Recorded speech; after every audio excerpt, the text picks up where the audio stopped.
¿Qué más? Hola, Bessie, ¿cómo va todo? Me encanta tenerlos por acá y a todos los Bessies que nos están escuchando. Muy contenta de estar aquí en Hola Bessie hoy. La invitación es a eso, a que seamos ciudadanos activos. Está en Santiago y allá lo saludo. Un abrazo de antemano y gracias por aceptar la invitación, Eduardo. Hola Diana, un abrazo. Feliz de estar acá y compartir contigo algunas palabras en torno a la innovación pública. Hola Bessie.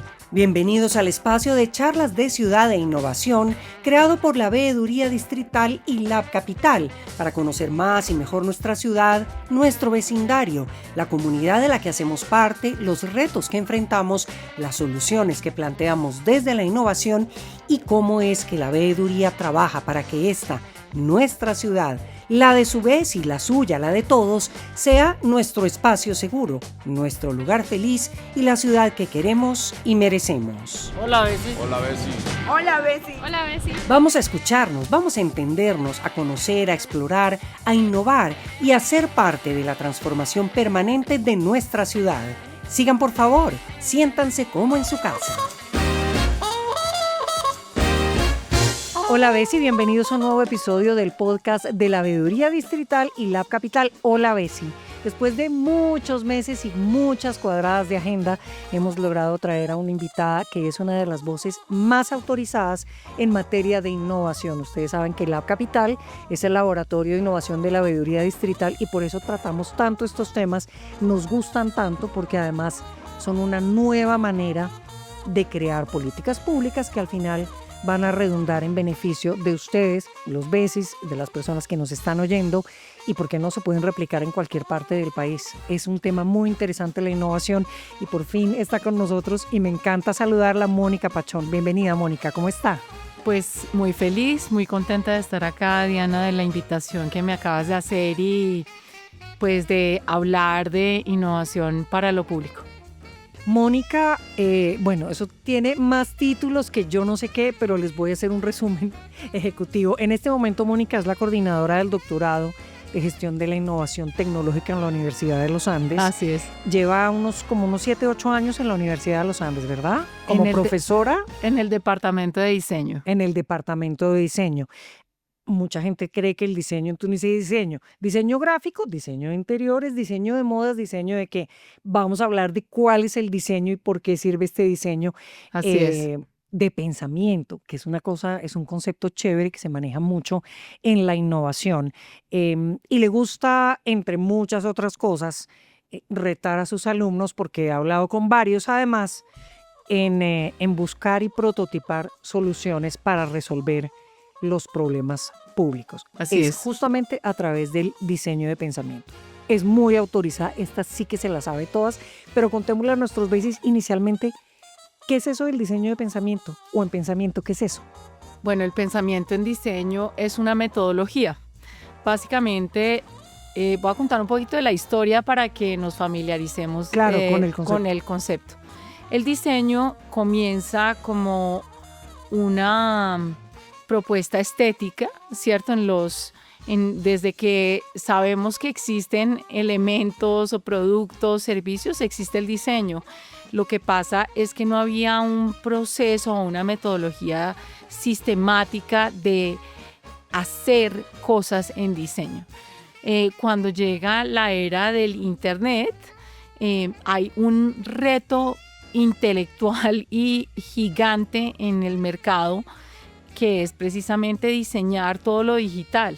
Entonces ese boom como el que estamos viviendo hoy en la inteligencia artificial se vivió cuando se crea el Internet y se masifica el Internet y hay que diseñar todo un mundo digital y entra el pensamiento en diseño como una metodología que se hace en el norte de California, en donde están todas las empresas de Internet haciendo precisamente que ocurra tanto la revolución en software, en programación, en programas, y diseños y esas cosas, pero además en computadores personales, porque la tecnología empieza a avanzar de una forma muy rápida en ese momento. Ajá. Entonces, esa metodología nace ahí. Es una metodología que tiene algunos pasos que varían según el autor, pero lo que pretende es empezar con un problema que va a ser solucionado a partir de la observación al usuario, que eso es la diferencia, el pensamiento basado en el usuario y no en el producto de la tecnología. Ese pensamiento de diseño, yo he leído varias cosas que usted ha escrito y dice que permite pensar distinto. La pregunta que le hago es, ¿se piensa distinto el problema o se piensa distinta la solución o se piensa distinto el proceso? ¿Dónde es que hay que cambiar ese chip?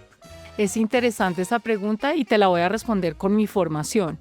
Yo soy politóloga y mi doctorado es en ciencia política. Entonces, en general, los académicos o las personas que trabajan en el Estado piensan en el problema, digamos, desde lo teórico, o piensan desde la política pública, es decir, cuál es la mejor práctica que existe en un Estado para hacer algo. Entonces, ese es el chip que tenemos que cambiar. Generalmente para pensar este problema. Y como pensamos desde el Estado, entonces pensamos en los insumos que hace el Estado. Entonces, no, pensemos en producir una política pública, en producir una campaña, pero no pensamos en la experiencia de la persona que es el usuario final. Entonces, ¿qué pasa? El diseño empieza en la experiencia de la persona que es usuario final de esa campaña, de esa experiencia, de ese servicio. ¿Para qué? Para poder crear desde ahí una experiencia mejor o una posibilidad de servicio mejor para ese usuario. O sea, se estudia, por decir algo, la necesidad del usuario en un tema específico y de ahí se parte para buscar una solución o más efectiva o más rápida o mejor. En cualquier caso, el camino no es exactamente el mismo de cómo nosotros le vamos a dar a esta persona, sino esta persona necesita tal cosa y de allá para acá vamos a pensar. Te voy a dar un ejemplo concreto. Resulta que hay sistemas electorales y todos conocemos los sistemas electorales en el mundo de la ciencia política, pero nunca habíamos pensado en Colombia, por ejemplo, que el sistema electoral, una parte del sistema electoral fundamental es la tarjeta electoral, es decir, el tarjetón. Sí. Cuando cambia el sistema electoral en el año 2006 y cambian las tarjetas electorales, tenemos una nulidad gigantesca. La gente no sabe cómo manejar la tarjeta, cómo hacer la marcación para que la tarjeta sea válida porque estaba mal diseñada la tarjeta. Y resulta en una nulidad muy alta. ¿Cuál fue el error ahí? ¿Por qué se hizo mal? ¿O por qué no funcionó tan bien? Porque quien diseñó la tarjeta pensó que la gente que iba a votar leía instrucciones. Y resulta que ninguno de nosotros leemos instrucciones. Si vamos a IKEA, ¿cierto? Armar un mueblecito. Armar un mueble, ya sabemos que las instrucciones no tienen palabras porque las palabras son obviadas por las personas. De la misma forma que en una tarjeta electoral. Entonces, ¿qué pasa? Cuando nosotros vimos eso, y esa es mi primera experiencia con el diseño, yo vi la tarjeta y dije, esto está mal diseñado. Me fui donde los diseñadores y les dije, por favor, ayúdenos a pensar por qué está mal hecho. Cuando yo llegué donde mis colegas, me decían, no, eso es protesta. Yo les decía, ¿protesta? Que el 20% de las personas están protestando. No. Es que no leyeron, no leyeron bolas las instrucciones. Entonces, si partes de la teoría, no entiendes a las personas. Si partes de las personas, las teorías empiezan a ayudarte a entender a las personas, pero no es la obsesión por la teoría, ¿sí? que a mí me parece que nos hace daño al pensar en las soluciones. Hay derecho, con base en esto, a equivocarse varias veces, me parecería, ¿no? O sea, claro, es otra manera de buscar una solución, pero de golpe tampoco funciona. Lo cual no quiere decir que está mal, o sea, hay margen de error. Hay que permitirse equivocarse. Lo que pasa es que a veces tenemos un supuesto equivocado. Y ese supuesto está en la cabeza de la mayoría de las personas y es el siguiente: cuando tú vas a una universidad tienes que estudiar, cuando tú tienes que informarte todo el tiempo, el supuesto es tienes que, y si eres un ciudadano tienes que informarte, tienes que saber votar, tienes que saber los partidos, tienes que una cantidad de supuestos que no son reales. Es cierto. Entonces, si yo parto de lo normativo para resolver un problema, pues nos fregamos. Porque, nos equivocamos. porque no estoy entendiendo el uso de las cosas, el uso cotidiano. Entonces, si yo voy a hacer una vacuna o voy a hacer una solución cualquiera para alguien, debo entender a las personas para poder hacer que esa solución sea viable en el largo plazo, en el mediano plazo y hace que la solución sea amable. Todos los sistemas privados, hablemos, digamos, de los sistemas de comercio digitales, están buscando satisfacer tu necesidad. Estudian los usuarios, saben si tú eres un usuario los estudios senior, de mercado, joven, si te gustan estos colores, en donde vive, desde lo público, entonces no, decimos no, esa misma persona necesita todo el mundo igual. No, tiene que leer 50 páginas de instrucciones y esa misma usuario va a decir, no, yo no me voy a leer esas instrucciones. O sea, no estamos entendiendo, no siempre, claro, obviamente esto ha cambiado, pero en términos generales muchas veces no estamos entendiendo realmente cuál es la necesidad de las personas o no estamos dándonos el espacio para conocerlas primero antes de pensar en todo lo que vamos a hacer por ellas. Entonces es fácil porque, digamos, si te acercas a este problema desde la ciudadanía, mucha gente podría venir al IDEPAC y decir, hola, tengo una pregunta sobre el Congreso de la República y aquí no te la vamos a resolver. Claro. Y empieza el pimponeo a mandar a un ciudadano entonces, a donde no le van a contestar. Y lo que pasa es que los ciudadanos no saben cuál es la jurisdicción de una autoridad, no sabe qué hace una autoridad diferente a otra. Entonces, el servicio público debería considerar al ciudadano como una persona que tiene demasiadas cosas que hacer, como para estar en ese rollo de informarse por todo y con todo, ¿no? Entonces, el diseño parte de otro supuesto y es la persuasión. Quiero que las personas hagan lo mejor que pueden hacer para ellas mismas. Entonces, se utilizan las herramientas de diseño para acercar al usuario, para hacer una mejor experiencia y sobre todo para que actúen de la forma que uno quisiera. Usted ha hablado en otras oportunidades que la he escuchado y la he leído porque estuve juiciosa, de la necesidad de que se conjuguen en los equipos disciplinas distintas. La academia, por un lado, como el caso suyo, que es profesora de esto, organizaciones, sector público, muchas voces, muchas disciplinas. ¿Por qué es importante esa diversidad en los temas públicos y de innovación en lo público? ¿Por qué esa mezcla? Estamos en Hola Besi, el podcast de la Veeduría Distrital y Lab Capital.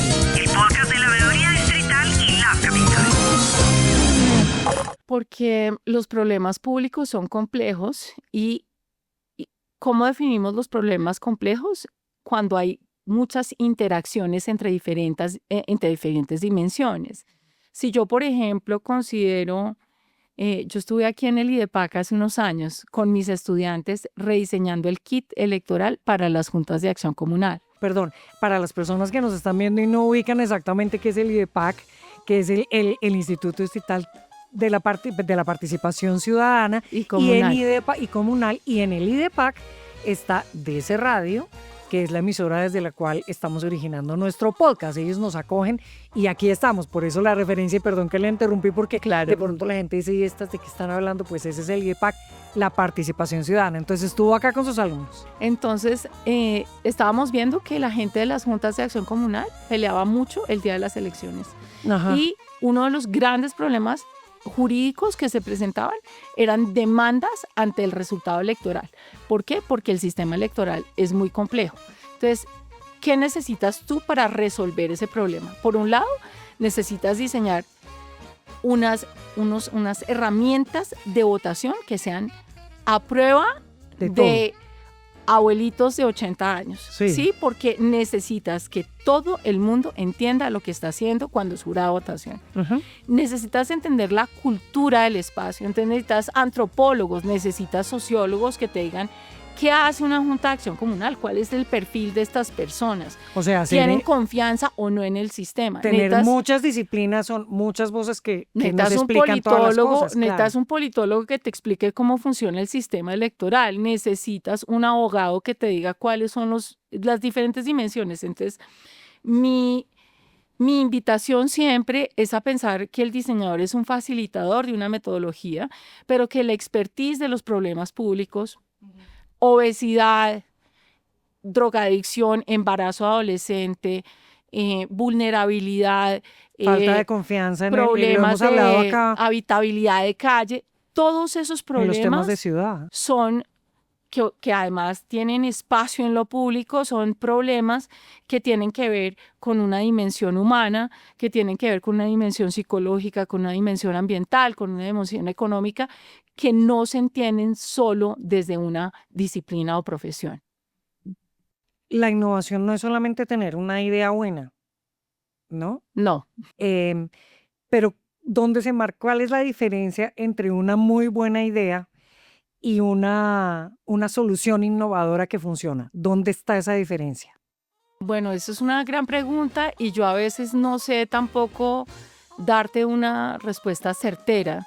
Yo creo que la innovación es algo que es planeado, que resulta de un proceso sistemático de tratar de entender y darle respuesta a un problema o encontrar una solución que sea novedosa, es decir, que cambie radicalmente el status quo.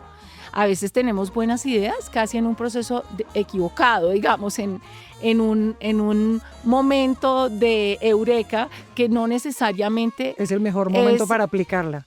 No, o no necesariamente puede ser una excelente idea, pero la encontraste por casualidad y no la puedes replicar. No puedes replicar ese momento de inspiración. Entonces, fue una idea y ya pasó y se perdió su momento a veces. Entonces, en el pensamiento de diseño, lo que hacemos es un proceso de ideación en donde realmente puedas prototipar o explorar las buenas ideas que tienes en principio para llegar a afinar una idea final que te permita realmente cambiar el estado de las cosas. ¿A qué me refiero? Si tú tienes, no sé, voy a dar otro ejemplo. Sí, los ejemplos son lo mejor. Yo trabajo con el Banco Nacional de Sangre de la Cruz Roja y cada vez que yo veía una de esas carpas de donación me provocaba morirme porque yo decía, esto está mal hecho. No está bien porque las personas no se sienten cómodas, no se sienten seguras. Se asusta un poquito. Entonces, ¿qué pasa ahí? Entonces les propusimos rediseñar la experiencia de donación en la universidad y creamos una experiencia. Entonces hicimos una playa, hicimos un cine, hicimos una cantidad de... Lo volvieron plan. Un plan, pero que nadie se puede perder. Entonces pasamos de 20 o 25 unidades de donación en frente de la universidad, en el eje ambiental, en la Universidad de los Andes, a 500 donantes. Uy. Entonces la experiencia es completamente memorable, tenemos ya una comunidad y eso solamente ocurre en la medida en que yo estoy sentada con los expertos de un propósito humano maravilloso que es recoger sangre para cualquier eventualidad de la salud humana. Claro, no, por supuesto. Pero con gente que está haciendo teatro, que hace procesos creativos increíbles y se imagina cosas que son muy difíciles de imaginar cuando tú estás en un mundo aséptico como puede ser un banco de sangre. Claro, por supuesto. Desde el punto de vista de la academia, ya casi vamos a terminar, desde el punto de vista de la academia y específicamente en el doctorado que usted coordina en los Andes de innovación, ¿cómo se forma, cómo forma usted a sus estudiantes para que realmente sí sean innovadores y no repitan como las mismas fórmulas? O sea, ¿cómo se enseña innovación? Es la pregunta. Usted en su doctorado. Pues hay muchas metodologías. Nosotros enseñamos a los estudiantes uno, a creer en sí mismos. Es muy importante esa competencia del liderazgo para la innovación, para entender y ser resiliente de tener equivocaciones. A veces, por ejemplo, los académicos, equivocarse no es una posibilidad. Tener, tener herramientas para hacer procesos creativos, muy importante. Y lo más importante es no enamorarse de una solución. Digamos que en la tecnología hay un dilema, y es que la gente se enamora de una solución. Entonces voy a poner un ejemplo simple. Si yo estoy enamorada de un martillo, entonces tú me dices, bueno, necesito colgar un cuadro. Yo te digo, yo tengo un martillo, y lo logramos, ¿cierto? Porque, pero tú me dices, no, quiero hacer una remodelación en mi casa, yo tengo un martillo. Tú, pues vamos a requerir algo más que un martillo. Entonces, pero entonces empieza a haber una obsesión por la solución. Por la solución. Entonces, en este caso, por ejemplo, el martillo o la inteligencia artificial, ¿sí? Todo es la inteligencia artificial. No. El problema es lo más importante. Gástese, más si tienes 100 minutos, gástese 90 en pensar cuál es el problema y 10 minutos en la solución. Y ahí es donde las personas son realmente innovadoras, porque es la adaptación de una tecnología lo que hace la diferencia, y la forma en que tú entiendes tu entorno y el contexto para adaptar esa tecnología, y no al revés. Bueno, pues está clarísimo ese ejemplo para entender cómo se puede ser innovador. Mónica, como les contábamos al principio, maneja y coordina el doctorado en la Universidad de los Andes, y como ven, tiene mucha experiencia en el tema. Entonces, pues ya la voy a comprometer para que vuelva para otro episodio, para que sigamos hablando de este tema que es tan importante, y para Lab Capital, que es el laboratorio de la veeduría, pues es un gusto también conocer los conceptos y compartir todos estos conocimientos. Esto también es gestión del conocimiento con los académicos, con los profesores y con los BESIs, que al final son los beneficiados de las políticas públicas, que salen, y bueno, de las privadas también, que salen de todo este proceso. Finalmente, Mónica, y antes de que se vaya, ¿usted dónde nació? En Bogotá. En Bogotá. Entonces, una pregunta que yo le hago a todos nuestros invitados es: ¿cuál es un buen plan para hacer en Bogotá? Si usted tiene que recomendarle a alguien, o que va a venir, o que está, o que vive en Bogotá, dígame un buen plan en su ciudad. Ir a patios. ¿Ir a patios en bicicleta? Sí. ¡Ah, caramba! Es único. Es verdad. Es la subida en bicicleta más famosa del planeta. La tenemos acá. Nadie en ninguna ciudad tiene esa posibilidad, y nosotros sí la tenemos. Hay que aprovechar esas experiencias excepcionales en el mundo, que la tenemos de forma cotidiana acá. Bueno, yo la espero allá, arriba. Le doy un juguito de naranja, le echo la bendición y baja. Y te invito a pensar que no es tan difícil. Porque, sí. No, porque uno puede caminar, y puede caminar 2 horas, y es lindo, y es además de esas experiencias que uno cree que son imposibles. Sí. Y entonces cuando uno llega, dice, ¿cómo no lo hice antes? Soy grande, soy lo máximo. Entonces además se siente uno muy feliz después de unas horitas de esfuerzo. Se la recomiendo a todo el mundo que viva el deporte y que viva nuestra ciudad. Muchísimas gracias por acompañarnos, Mónica, muy amable. Muchas gracias a todos los BESIs que estuvieron con nosotros en este episodio. Ya saben, sube a todas sus plataformas donde están los podcasts. Ahí suben los días martes. Y nos encontramos cuando quieran. El día que no lo puedan oír, lo ponen otro día, lo escuchan, y seguimos conectados con temas de ciudad, con temas de innovación. Muchas gracias a todos. Nos encontramos pronto. Chao, chao. Gracias. Chao, gracias. Nos encontramos en el próximo episodio de Hola BESI.